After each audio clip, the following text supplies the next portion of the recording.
Hello. So, hello everybody.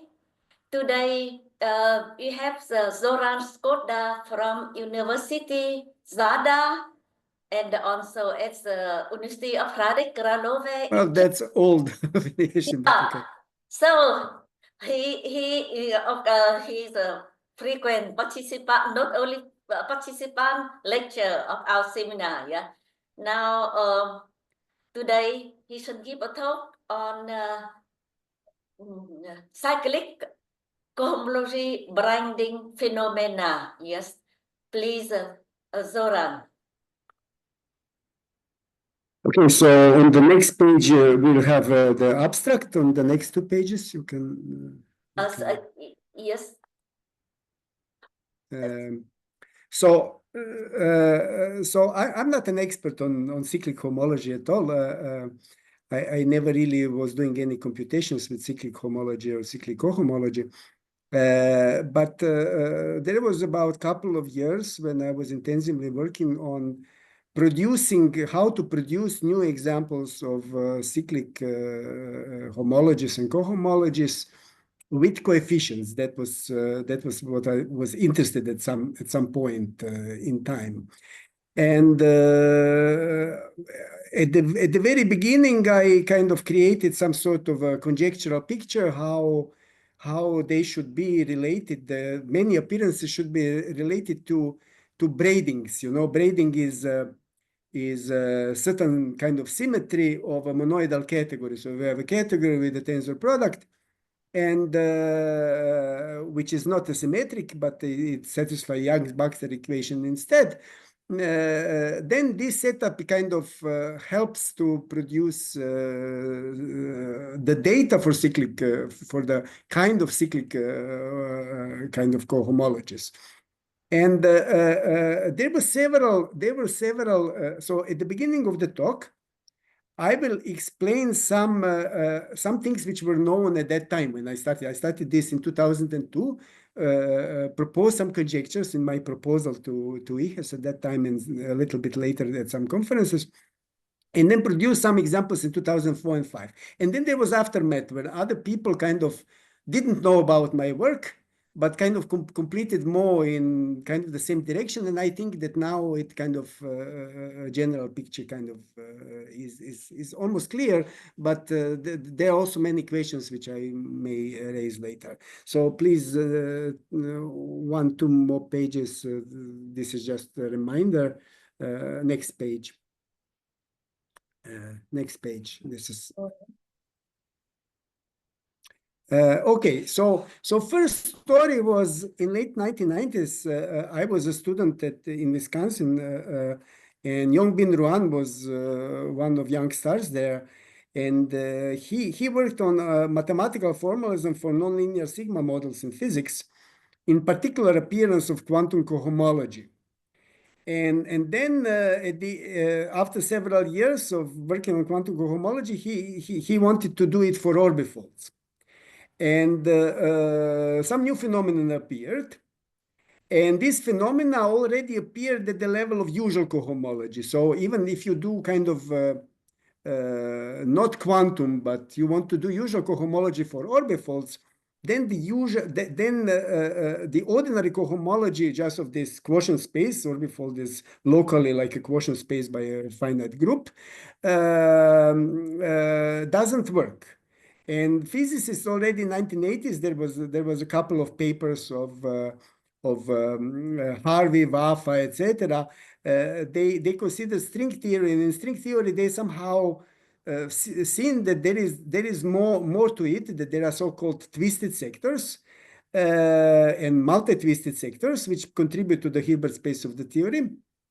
And the invariants, like even the Euler characteristics of orbifold should not be the usual orbifold characteristic, but should be somehow corrected.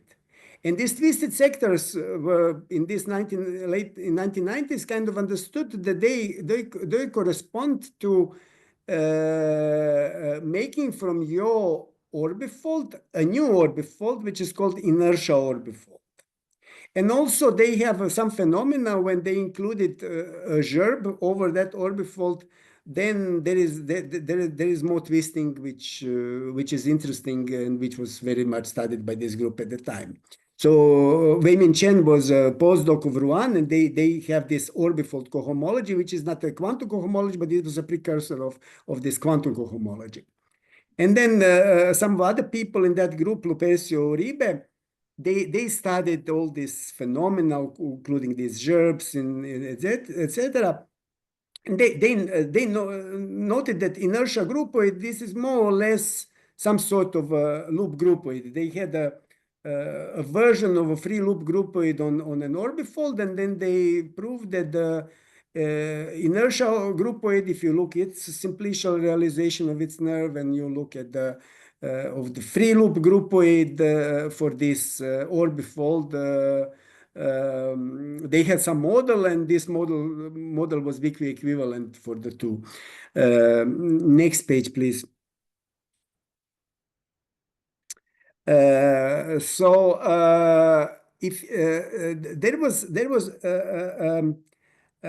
so here this is just schematically, and here is just additive part. I'm not talking about the product, because the product has certain shifts, and these shifts are very essential in the theory, and I'm not talking about them here.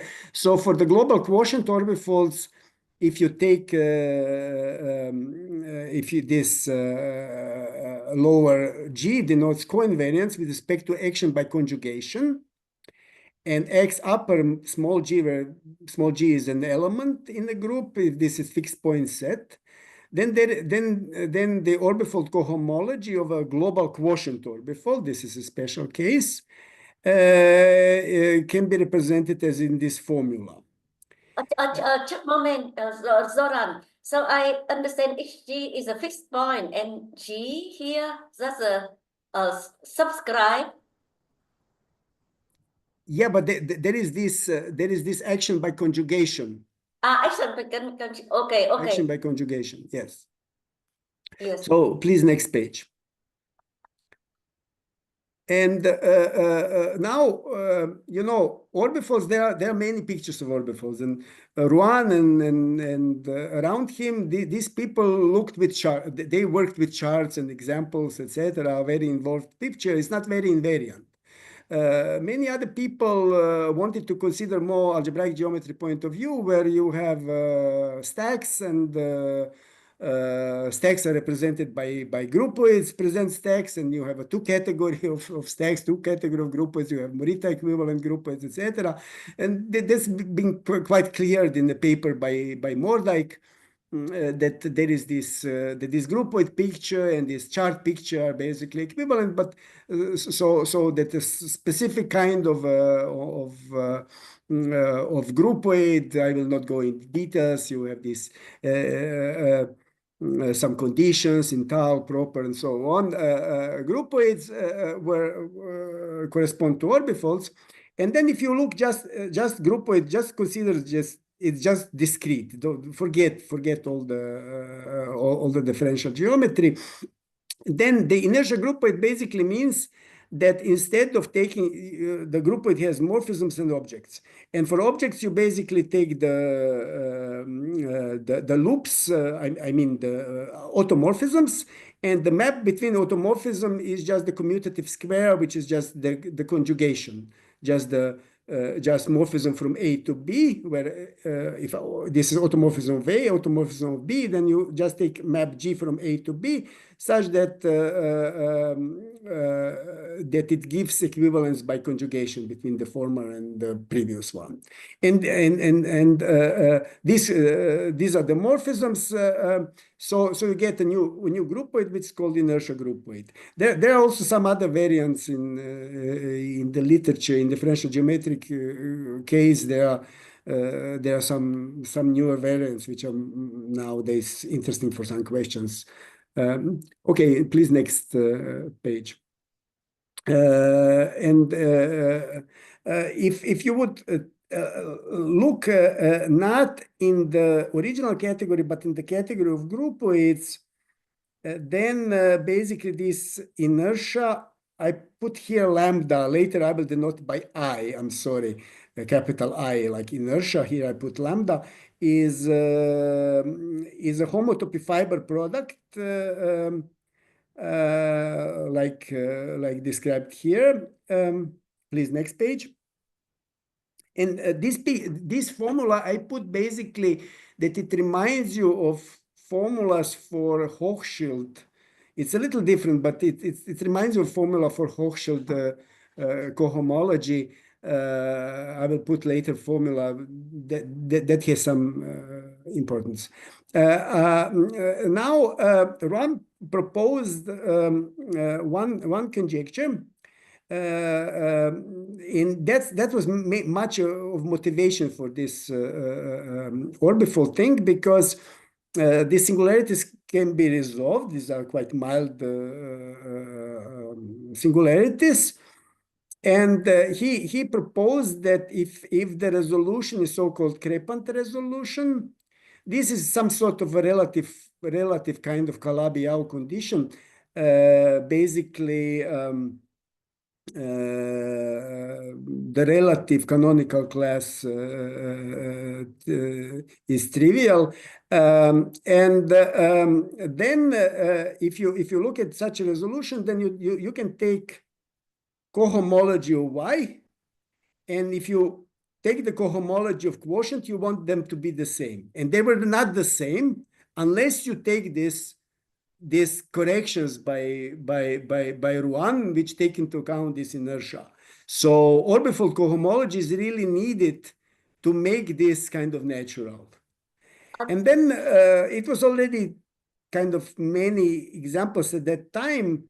There was related work on McKay correspondence, and Kawamata considered this for these birational maps that one should in fact take certain derived categories at both sides, not particular cohomology, but the whole derived categories, and that there should be some sort of derived equivalence at this level, that this is more natural.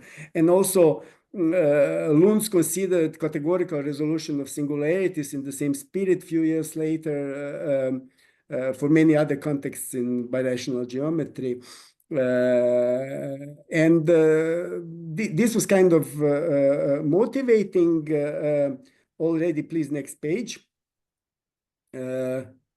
Of course, instead of taking for orbifold taking the derived category of sheaves, you take derived category you take derived category on the total space before you quotient of equivariant sheaves. If this would be nice, then this is better always.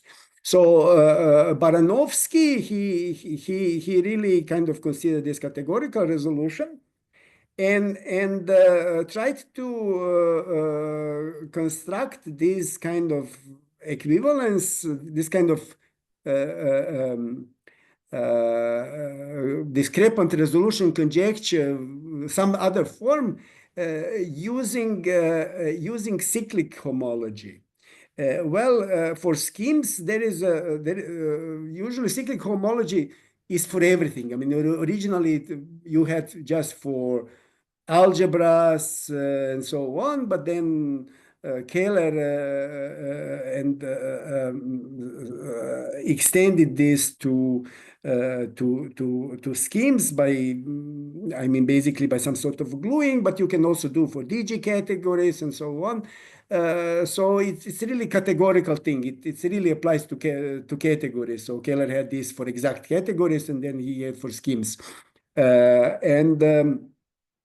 is one formalism which is often used to construct these are so-called mixed complexes. This is, cyclic homology is usually constructed by explicit complexes. I won't talk about construction of cyclic homology. I will constructing data for cyclic homology. That's what this talk is about. And this is all used in the work of Keller. And then Baranovsky, under some assumptions, there's some algebraic geometry in the picture. If he takes this U is for those people who know mixed complexes, this is this formalism which takes this U is a formal variable of degree -2. And then if you take these particular coefficients, and this is for the periodic cyclic homology, and you take equivariant vector bundles, then you have a formula which is like the right-hand side is basically like this orbifold formula with invariants and co-invariants. You see the same kind of formula. And this formula involves quite a few computations. There are computations where when you have something equivariant, then you can, over some ring, then you can instead take a smash product with the group algebra of the ring. And for such ones, there were known computations by many people, Tsigan, etc. There were some early examples were really for cross products, and here is a categorical version of that. So he succeeded in some generality. He doesn't succeed everything what he wanted. For example, there is no gerb in the picture, etc. But basically, it shows that the thing is seen. The phenomena which are related to this are seen at the level of categories of sheaves.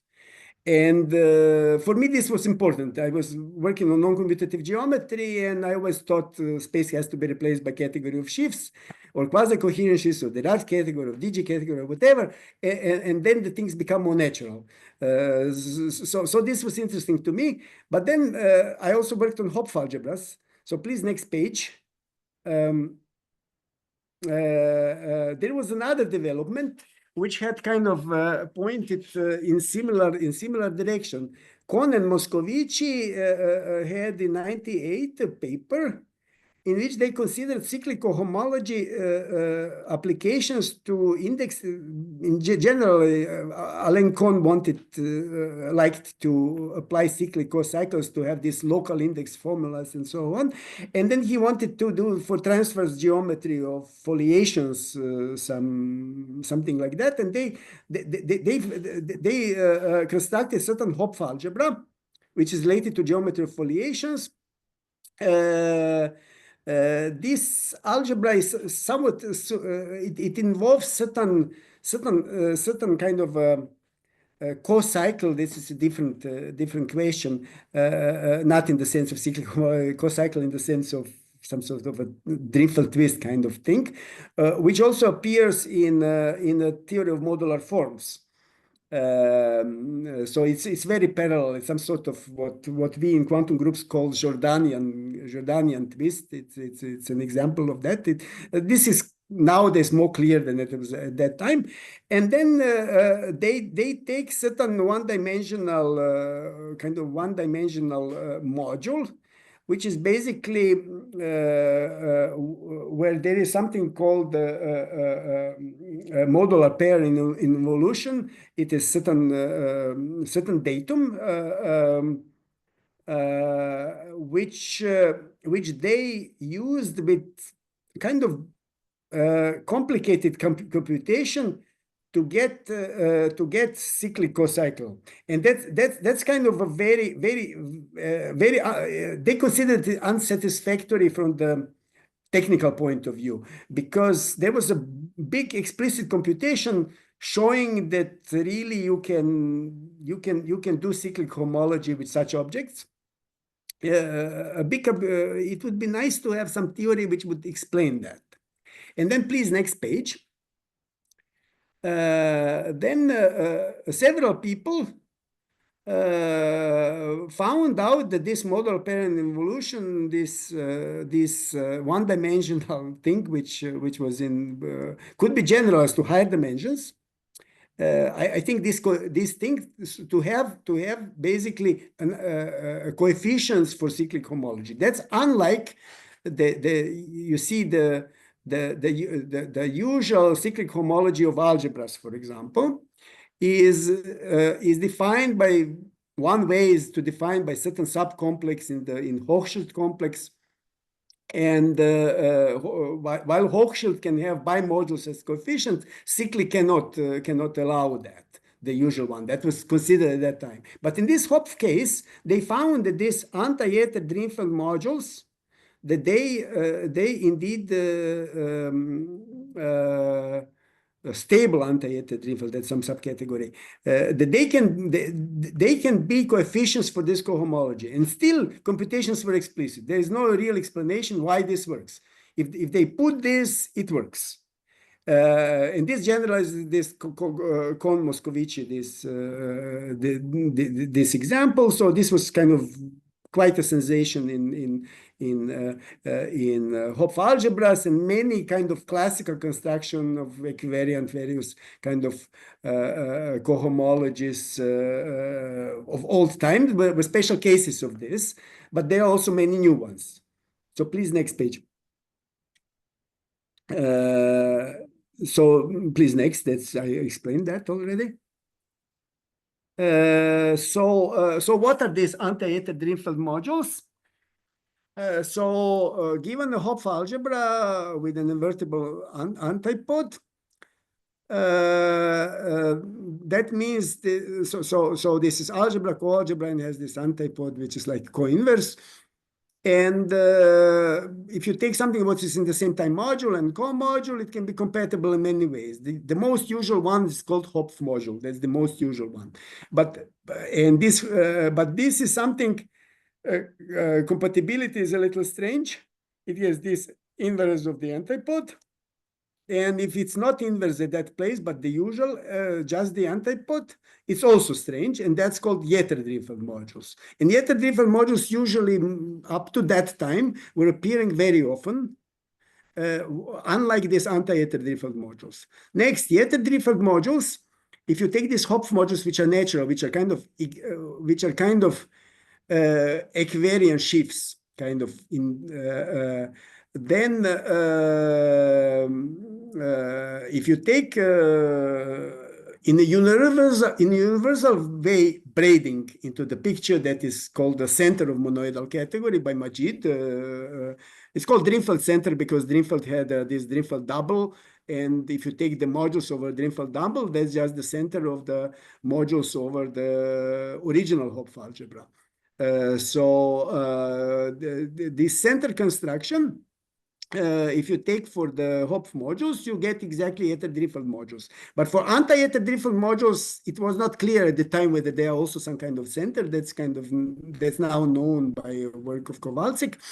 As far as I know, not maybe it was known earlier. I'm not aware. In fact, for the Yetter Drinfeld modules, you can do without antipode. There is a version of these conditions which can be said. You see this condition at the bottom is because you have black thing is the action, and this 1, 2, 3 is a coproduct, and 0, -1 is coaction to the left. This is Svidler notation for those who are not familiar. It's not very important to understand the details. You have to have the right ideas, and then the details come out. Please, next page.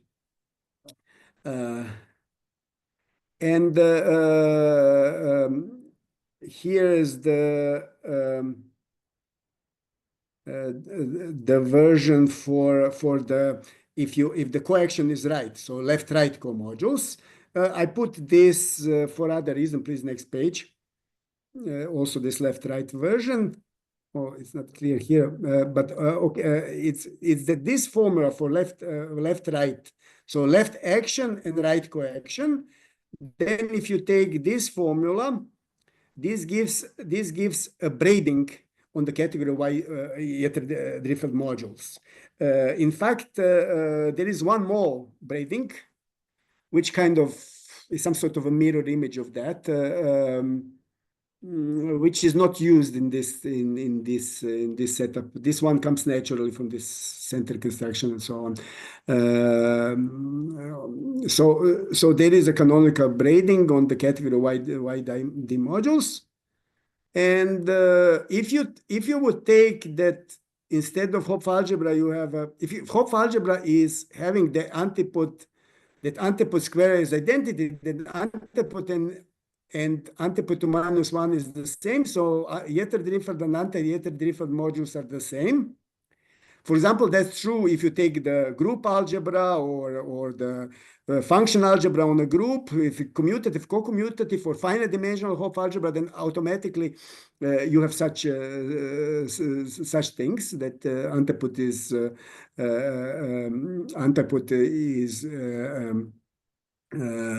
square is identity you have here. Then anti-Yetter Drinfeld is the same as Yetter Drinfeld, and we know that these are equivariant modules for. You have also this conjugation action. The interpretation of that were known at the time. So I thought that it's at that time I thought that it's triviality, that if you take the center. You take a center of monoidal category of sheaves on a global quotient, then this is the same as, because you have these equivariant modules for this conjugation action. Conjugation action comes up in inertia, that you take inertia and you take modules, so you take sheaves over inertia. But so that I thought that this is triviality. I was not thinking that deeply at that time, but it's actually non-trivial. And but there is another motivation why I was looking for that. Please, next page. Here's just a construction of Drinfeld center. So if you have a monoidal category, then basically you take for any object, actually for any pair of objects, you have such m times n goes to n tensor m. But if you take as a function of one of them, then it's a natural isomorphism. And if you look how the tensor product braids, then it can be coming from braiding one and then braiding another. So if you look at all such, say, braidings together, and you put them as data for a new category, so a new category which has now more objects, you see, objects are now pairs. So even if the monoidal category is symmetric, center is not just that category. So Hinich says that it's kind of misleading that it's called center, but in fact it is center in some sort of, there is some universal property of the center which is really a higher categorical version of the usual center. So this is the construction. This is construction due Majid, and Majid has a kind of actually a generalization of that. Please, next page.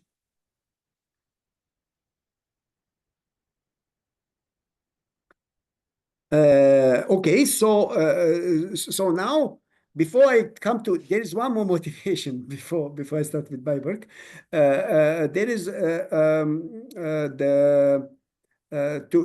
I will not explain how cyclic cohomology is defined by concrete complexes, etc. But all these complexes are generated by some datum. This is cocyclic objects, actually, or cyclic objects. So you have actually cyclic modules if these objects are in K modules over some ring K. So if you take the category of simplices, the usually category of finite ordinals, simplicial category, whatever you call it, then it can be enlarged to have certain kind of semi-direct product, and with good properties. And it's been discovered in two works independently by Krasauskas in around 1987, his paper, and by Lodey and Fyodorovich. And then they classify these Q-simplicial kind of groups. So these are, and examples are like dihedral, there is the cyclic, and there is so-called symmetric. And this symmetric, actually, I won't have time today, but in fact, many extensions of what I will talk today work for symmetric objects, and there is more motivation over there coming from representations and so-called Kontsevich-Rosenberg conjecture and so on. Not conjecture, sorry, principle.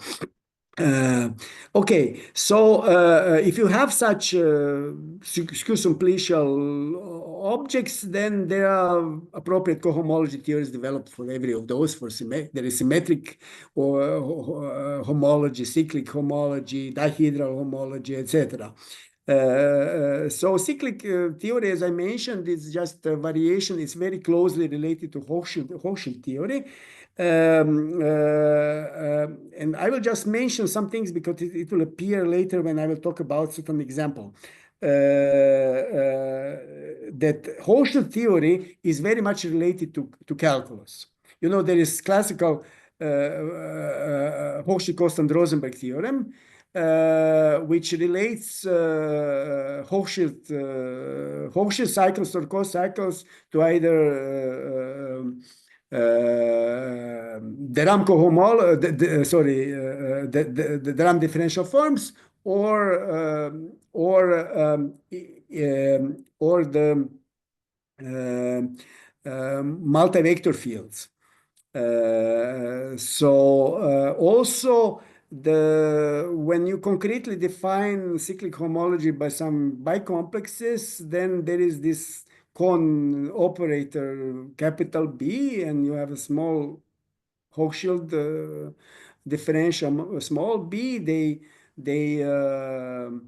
anti-commute, and this has been already pointed out in terms in the world of Hochschild by Reinhardt. And also you see not only that you have this thing that it looks like in some example that if you take this you take the cyclic of the algebra of functions on a regular affine variety, then you get the Hochschild constant Rosenberg.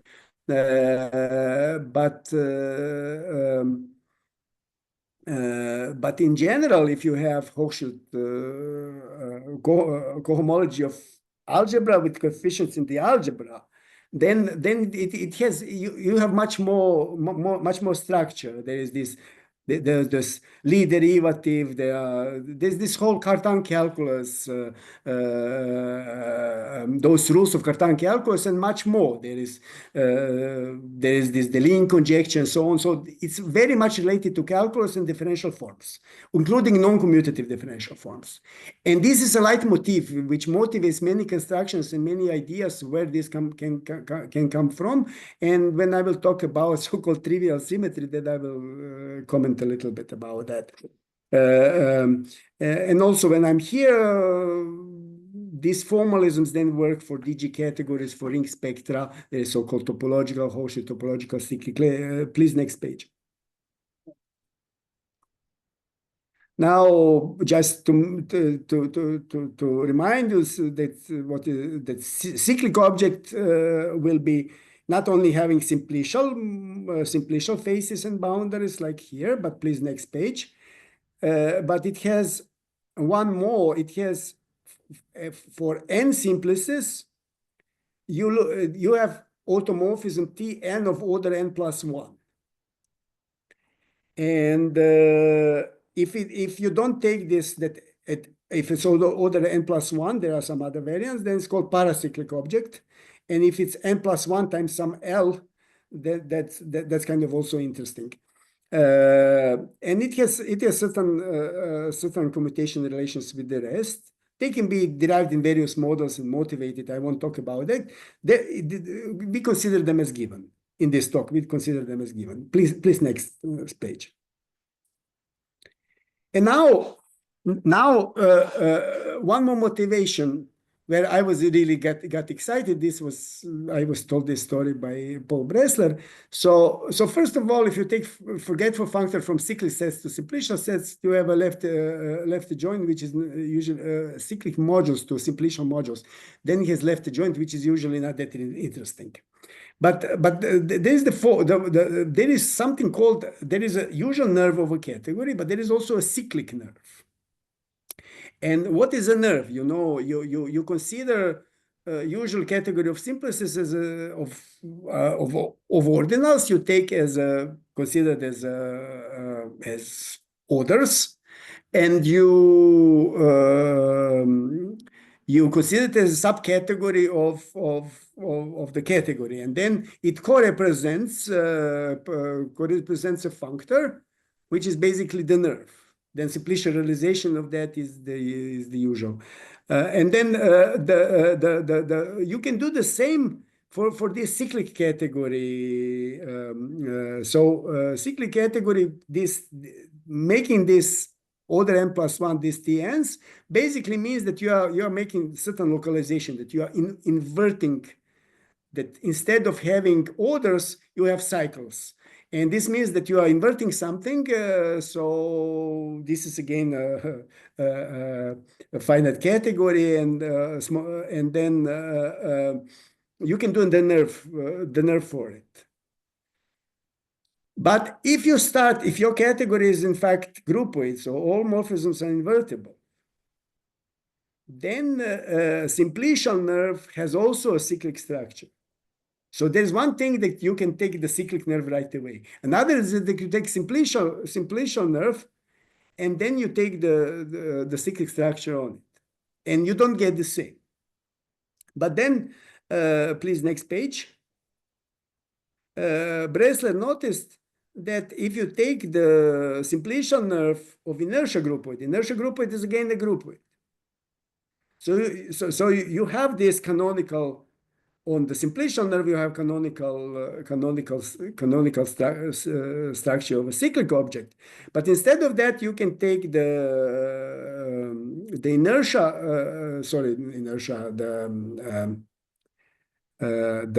cyclic. So this is of inertia. But you can take the group that you start with, and you take its cyclic nerve. And these two things are that's relatively elementary. There is an isomorphism of cyclic sets. So I said, what should this be at the level of those categories of modules or categories of sheaves if these groupoids correspond to orbifolds? So as I said, those equivariant for conjugation action, if you have some finite, if you have some finite situation, then basically these are sheaves over the sheaves over inertia. Then I said before that there should be some sort of obtained from monoidals from the center construction. That was what I was thinking before, and here it's kind of points that should be more true. And then please next page. So and Baranovsky work kind of tells that one should consider these orbifolds by these categories of equivariant sheaves. So Hinich proved in 2004 that this is true. He didn't know about my ideas, and I didn't know about him. He had kind of geometrically rich. He had various cases, analytic case, algebraic case, and he was really looking more geometrically. I was looking more primitive version, using some finite arguments, looking at fibered categories. So when I done the basic construction, I emailed to Bressler that I found it. I was very happy that this works. And then he told me, Hinich told me this summer that he got the same result. So I didn't write the paper about it at the time because I thought he has the same. Next year he appeared with paper. I saw that his work is in fact a little bit different. So it's a little pity that I didn't maybe work on my version at more. And Hinich writes in his 2005 paper that he was also motivated by Din Chen-Ruan orbifold cohomology, like one of my motivations. I should warn that this equivalence is not equivalence of monoidal categories. What's kind of a little, it's not right strange because this equivariant takes you, the word equivariant takes you that there should be on other side there should be monoidal structure which is related to which involves group action somehow, not just the tensor of sheaves, but tensor of, yeah, involving the action push pullback. Okay, please, next page. So my point of view was that in fiber categories, equivariant fiber, there is a notion of equivariant fiber. And so this really doesn't need, it can be axiomatized. So you can simply take the like simplicial sheaves over the Borel construction, and in which all the structure morphisms are isomorphisms. This can generalize to fiber category setup. And the idea that consider this as simplicial sheaves with this structure isomorphism, that's from Deline's Hodge theory 3 in 1970s, is one of the explicit places where it is, but it's well known. It's okay. So when I had that, I also looked, maybe there is elsewhere places where I put Yang Baxter equation to hold by hand and get cyclic objects. So I say, and I want it functorial. I want to have still at that time, still nobody knew how to. That was in 2003-4. In 2004, nobody knew how to get Kohn-Moscovici and Hayats, etc., without this, that it will come naturally, not just this unmotivated long computation. So I said, let me take some place where cohomology is functorial, any cohomology, and let's put its cyclic structure on it by Yang Baxter. So the simplest case is to take comonadic or monadic resolutions, the standard resolution. Please, next page. So you know, if you take a comonad on some category, I mean, this is like from early work of Godeman, when he get the standard resolution in sheaf theory, then you take just n plus first iteration of this comonad. So comonad, and then you have a naturally defined the face and degeneracies. So from comonad you get a augmented simplicial object. From a monad you get co-augmented co-simplicial object. So please, next page. So I was interested in that because this is functorial. So that means you take any object. This is natural transformation. You apply on any object in appropriate category, you will have an example. So that means this object will be some sort of coefficient. Please, next page. So then I went to analyze what it happens. So at the bottom level, so take this just T1. You remember T1, T2 up to Tn. There were those symmetries for cyclic homology. So I look at this situation when it comes from comonoid, and the first three relations here. Here there is some epsilon is co-unit. These are two triangles, and here is one pentagon. That reminds of what's called distributive law. If you have a two comonoids and you want that the product is again a comonoid, then there has to be some compatibility in between. And in category theory, that's called distributive law. That basically gives you the usual distributive laws in algebra as an example. And the fourth one doesn't look like, it looks a little bit bigger. See, here is pentagon, and here this is a little longer. But look at this thing in between. If you would look by symmetry, not TG, but you would do GT. So put that this, if this is equal to GT, that's some sort of like Yang Baxter kind of thing, but with thing changed to one side a little bit. So it kind of points already that it's like a distributive law, and there is something but it will be quite a distributive law if there will be something like Yang Baxter. Yang Baxter means that TGM, GTM, TGM is the same as GTM, TGM, GTM. So the three in one order.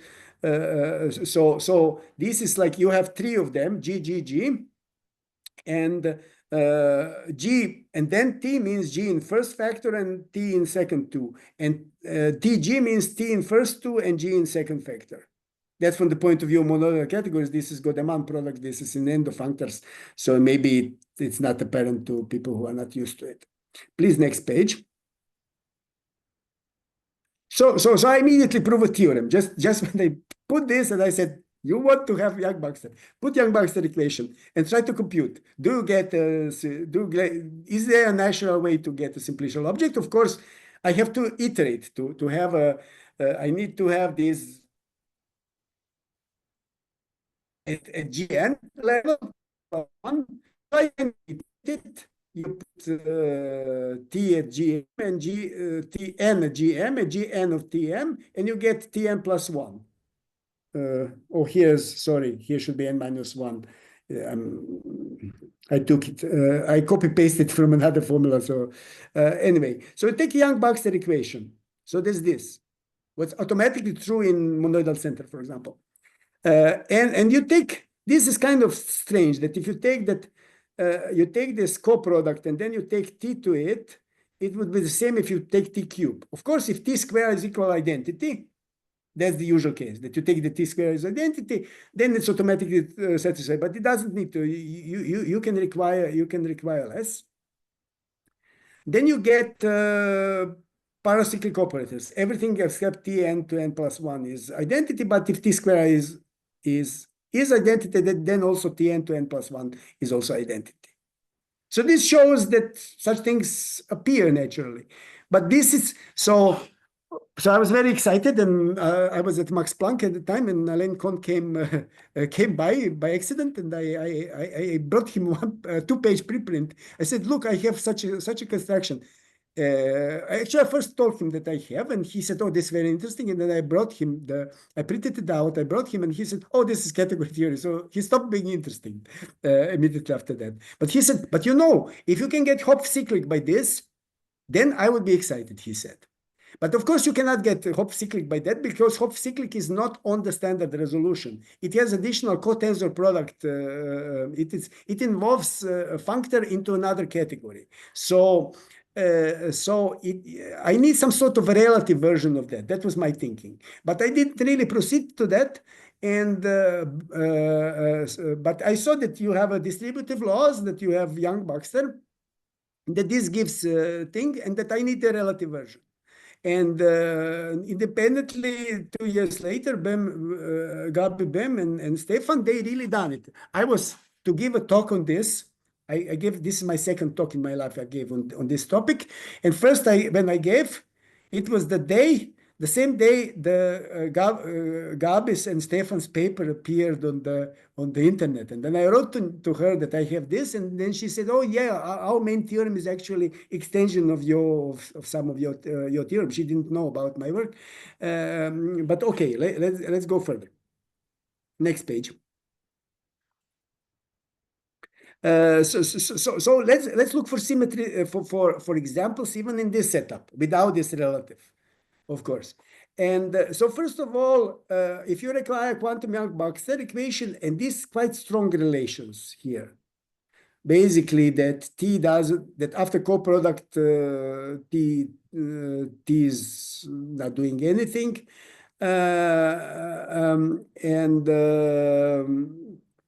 and a little weaker version, which is called strong braiding, basically means that you are, but I had this quadratic relation. You remember at the bottom, it's not a quadratic relation, but I change it to opposite. I change it to opposite order in relation 9.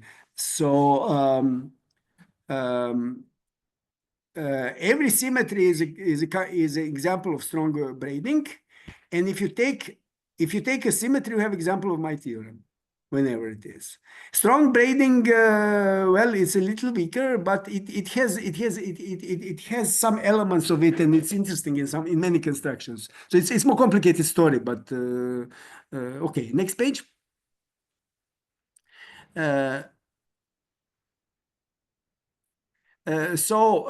Symmetries appeared in descent theory.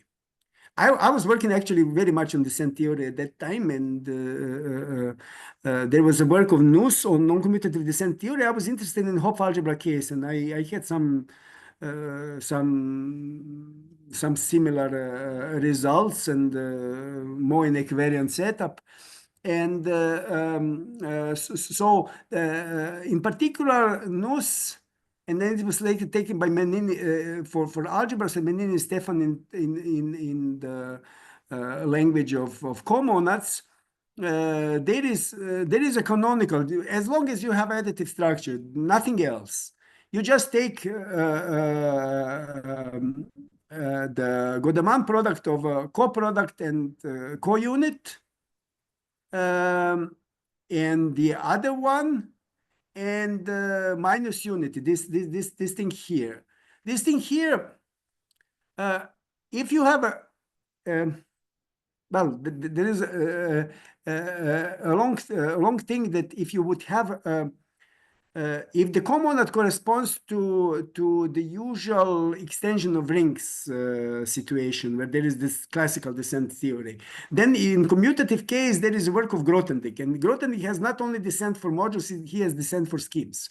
He uses another symmetry, which differs from this, which exists only in commutative case, and which differs from this by term which is second order. So this is almost like that in non-commutative setup, but it's not strong enough that you can do descent for schemes. You can do just descent for modules. That's one of the peculiarities here. And then, and also Brzezinski and Nechita, they considered something similar, but they have some coefficients, P and R here. And they also have a strong braiding. However, this is not example of our theory, because this doesn't, it's not even a strong braiding. But it satisfies Yang Baxter equation. So, and it has the same combinatorics as for TNs. You can construct TNs from this, TNs from that, and the combinatorics is the same. The constellations are the same, although there are some coefficients here which look to mess up the situation. Please, next page. So they have also this geometric thing. You see, I told you if you have cyclic homology, then there is some sort of differential form behind the scenes. You have some sort of connections and so on. And in fact, there is in this setup they looked at the symmetries, and they looked at the concept of flat connections, which actually correspond to Kožul connections on these complexes which you get from that. And you look descent data. There is correspondence between the three. And there are some generalizations when you weaken a little bit, but this is very interesting that you get more of this differential structure, and that there is so-called Reuter's theorem and Brzezinski extension of Reuter's theorem, and so on. There is more to it, and there is some research on that. And then Lek, Kasangyan, and Vital, I didn't mention him here. They had a paper where they considered distributive laws, which appear in these situations. They were not interested in cyclic homology. They were interested in descent. And they considered this braided distributive laws, which they call BD laws. And Bohm and Stefan, in fact, they used some of this work in there when they were this functorial. They found this functorial setup which encompasses this Hopf cyclic cohomology. Please, next page. So let me just write here the formulas for distributive laws. You have two triangles, and two pentagons, commutative. And what is the use of it? If you have two comonads, then the composition is again a comonad. So composition is like a tensor product for the endofunctors. And basically, you use this. So imagine you want f tensor G multiplied by f tensor G. But the problem is that that f is not next to f to compose f and f. And G is not next to G. So you have to replace to put G next to G. So FG has to be FFGG. In order to do, the middle part has to be interchanged. That's the idea of distributive laws. And in order for axioms to work, associativity and so on, there is a long computation which shows that it is if and only if these four relations hold. Please, next page. Then I have a theorem. If you have a strong braiding, then if you take G to the n and G. So suppose on G to the n you already constructed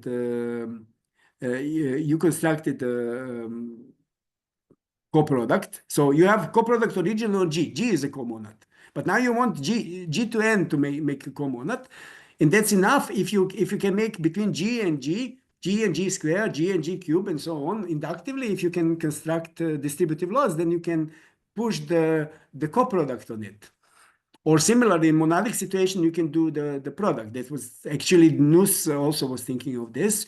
He didn't have these formulas. He had something else. And you can get you have a distributive loss by those TNs, by those formulas which I gave you, from any strong braiding inductively. Please, next page. These are the formulas which these are these distributive laws at the nth level. Next page.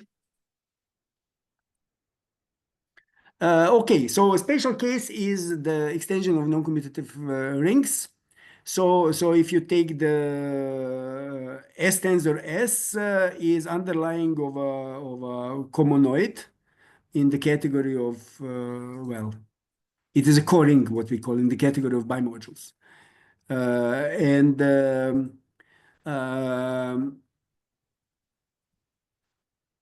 Please, next page. Then this tau, this is like our T. In that setup, there is some long formula which gives you multiplication on the nth level in the case of monoids, not comonoids, but monoids.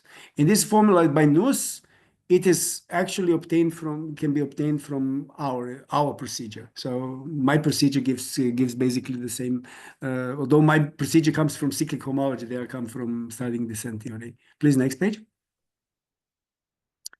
Now we want to compute Tn for the trivial symmetry and for Brzezinski-Nichita braiding.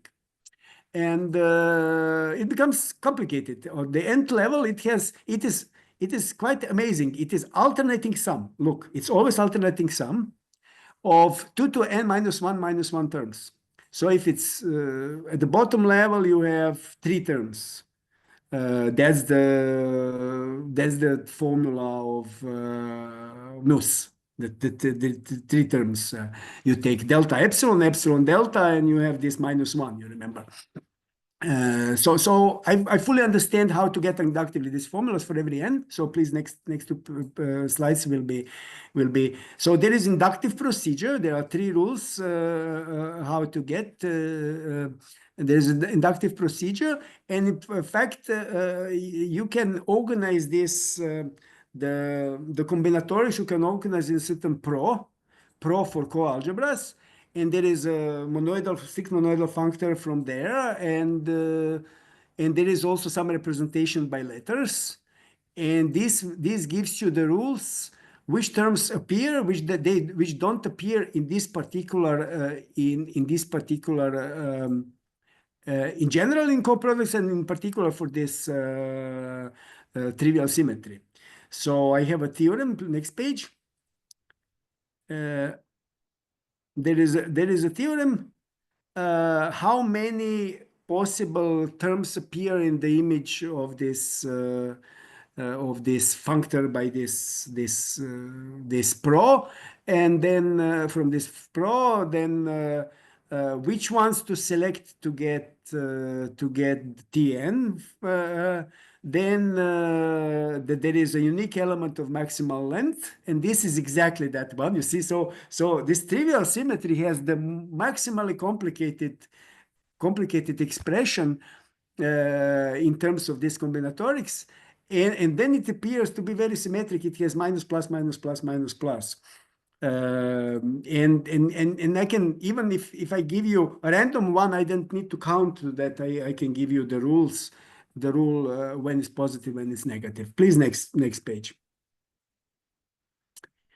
So is this isolated? Is this example just here or appears everywhere? So Kaledin was not interested in Hopf cyclic homology. He was just he didn't like that cyclic homology is not given really by homological algebra, by standard homological algebra, derived categories and things like that. So he used basically co-fibered categories and introduced a new formalism of trace functor. You see, traces appear everywhere here in general in cyclic homology because you have this cyclic thing that basically is a trace property. So there are various kinds of trace. There is this Denis trace in Hochschild from K theory to spectrum to Hochschild spectrum, which factors to cyclic spectrum. There is the zeroth Hochschild cohomology is simply of algebra is simply algebra divided by commutant. That means by traces and so on. But he has a categorical version. He takes a monoidal category and takes a functor into ordinary category, and then he kind of interchanges factors. And he has when you interchange the factors, he has the functor for interchange one is related to the functor for original by isomorphism, and these isomorphisms satisfy some cyclicity property on the level of 3. And then if you do it for now, as I say, there is some co-fibered categories in picture. I'm not going into details, but in that you have Cartesian or co-Cartesian sections, and it appears that Cartesian sections of co-fibered category, which comes in his construction, and his construction is very general. It is in fact a Drinfeld double of certain category. It's also having a Drinfeld double. He didn't want to Hopf cyclic. He heard that there are some coefficients there, but no, he get here naturally. So Drinfeld double means again Yang Baxter. So I was very excited about that, and I told this at that time to Rosenberg. Rosenberg read Kaledin's paper, and unfortunately, he produced some work in which he generalized Kaledin's case to non-abelian situation, Kaledin's construction. In fact, he found some sort of a universal recipient for cyclic homology, and he was supposed to give a talk on this. And he died, in between. There is nothing written on it. I never heard the whole story. It's a big pity. I mean, it's I think very important work. I have some note. There is some 2-page, some sort of a preparation where he restates the classical case in terms of his new theory, and maybe somebody could from that reconstruct what he done. Please, next page. And now we are, of course, still puzzled by anti-Yetter Drinfeld modules. We have those anti-Yetter Drinfeld modules.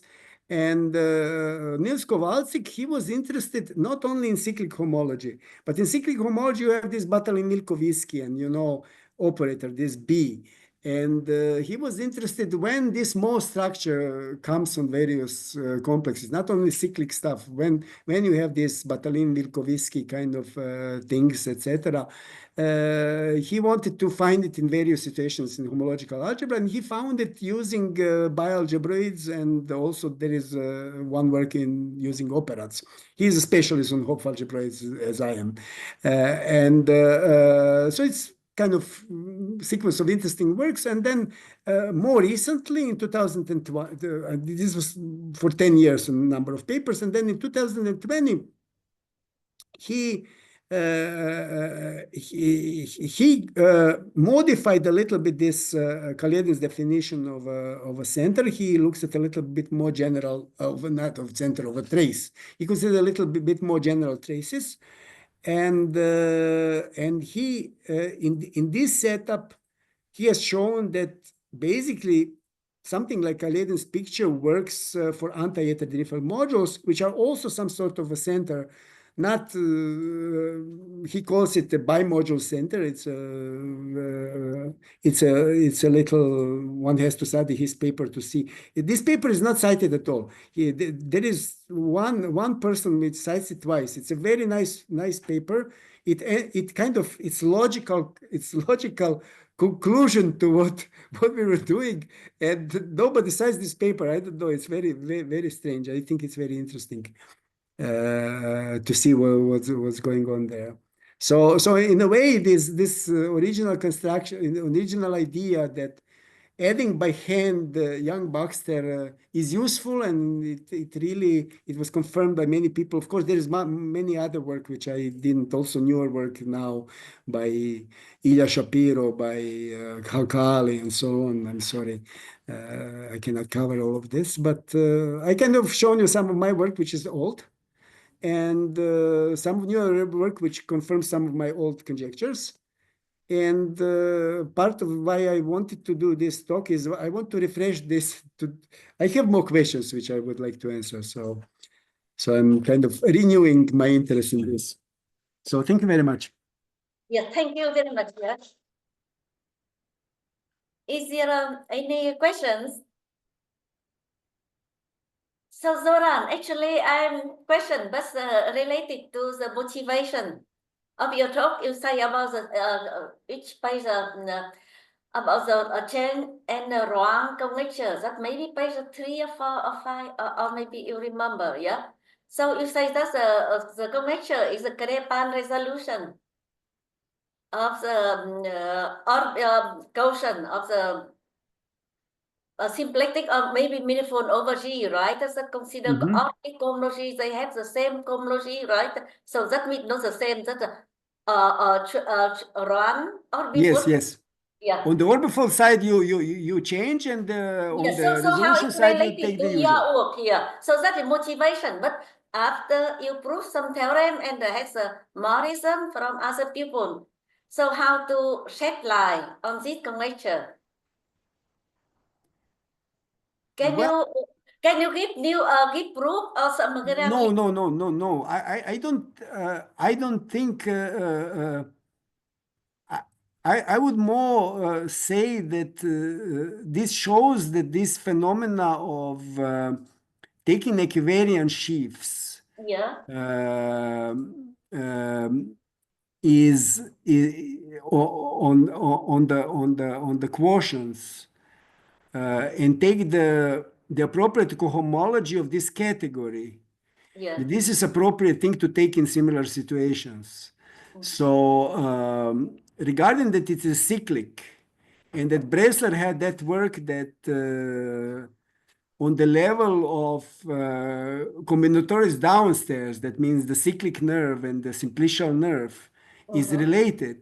So that means if you say that the cohomologies are related to these nerves, cohomologies are always related to combinatorics, to this simplicial kind of combinatorics.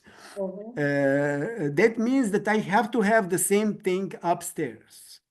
Of course, I was interested in doing something on this geometrical side. In particularly, I wanted to generalize. I mean, Baranovsky result is with strong assumptions, without Gerb and so on. It's not general enough, for example. So I was interested to that this will motivate me back, but I wouldn't say that the insight on the Drinfeld double or something like that would give me anything. But say, for example, understanding the role of cyclic homology there is very interesting. For example, you see, if you nowadays look these various geometric things are now considered in the language of DG categories, and over there people understand a lot of phenomena where you replace your algebraic variety by some digi category of sheaves, then a lot about mirror symmetry, etc. And now if you look at this Calabi-Yau condition, so Calabi-Yau condition can be said in terms of this in the world of this these digi categories. So there is a kind of non-commutative Calabi-Yau.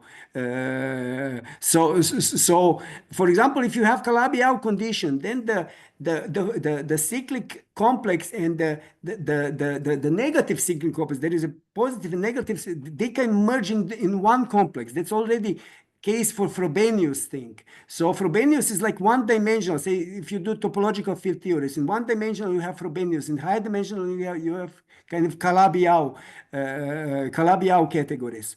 So you have more symmetries. So the cyclic is more rich in that case. So for example, if you want to consider symplectic or Poisson structure, then there is much known about this. There is so you see, I was talking about this cyclic, and I mentioned this symmetric because in the original version I wanted to talk about symmetric as well. So if you do the matrix models, then matrix models are related to, that you have a non-commutative algebra and you take representations into finite dimensional representations. And from them you can make, from finite dimensional representations, you can make also moduli. So if you do modulus for every n, then this should tell you something about your non-commutative algebra. Not always, because sometimes algebra doesn't have finite dimensional representations. So if you look at that, then you can do, if you do the right version, then it will still tell you. Then these representation schemes, they are usual representation schemes, and you want that when you consider your non-commutative algebra, you look at operators in quantum field theory, then it should reflect on something on the level of these representation spaces. That's called so for example, there is this double Poisson structure and so on. These are kind of differential geometric structures in non-commutative setup, which come from this. That's called Kontsevich-Rosenberg principle. So something about these things, you can find some data using cyclic homology and this Yuri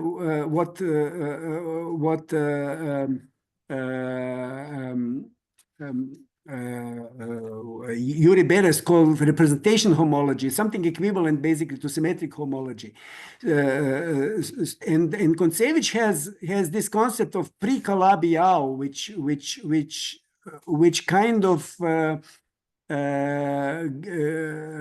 gives insight on these generalizations of derived Poisson structures there. So there's work with Vlasopoulos,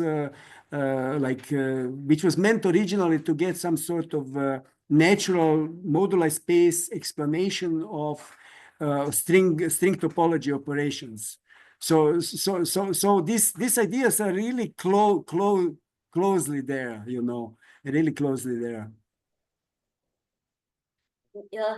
Yes. So I have also another question. You mentioned something, but I did know that you say that cyclic homology very useful in DGA algebra. Yeah.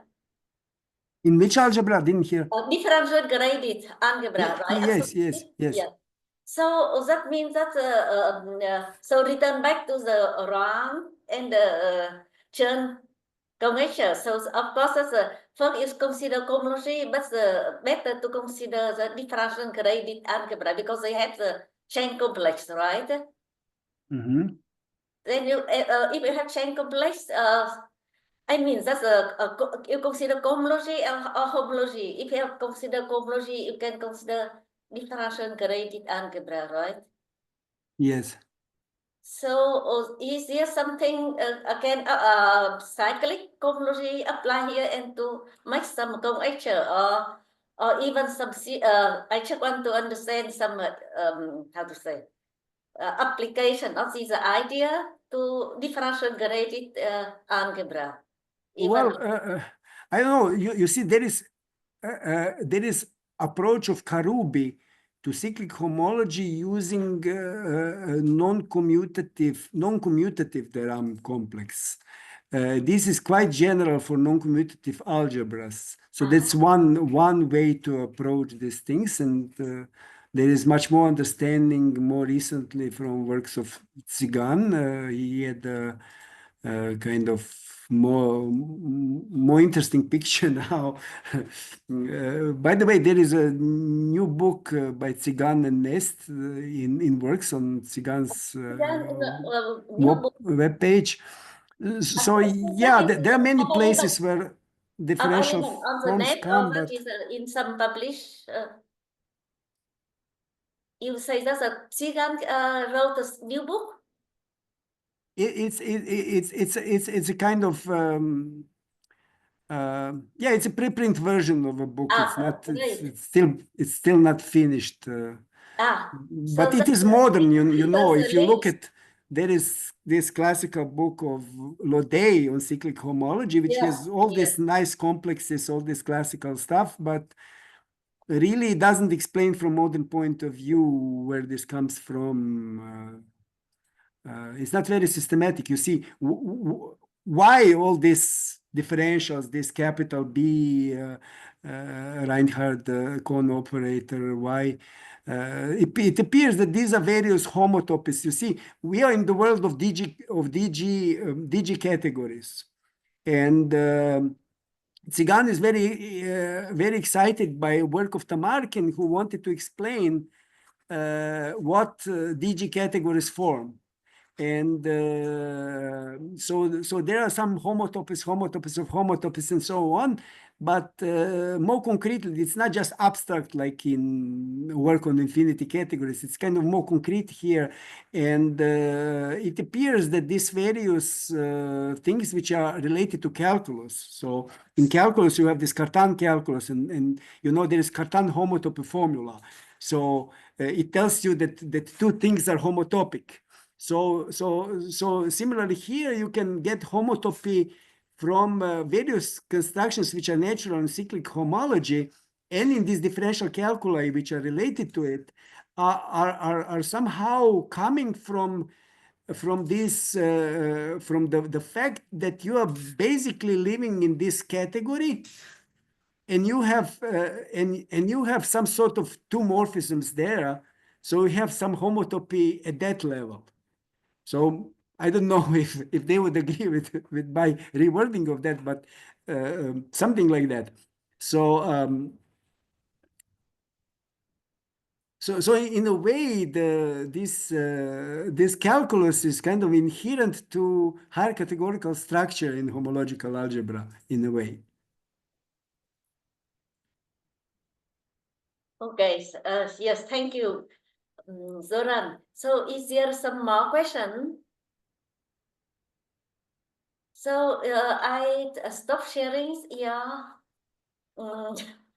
slide here. So thank you very much, Zoran. So let us stop recording.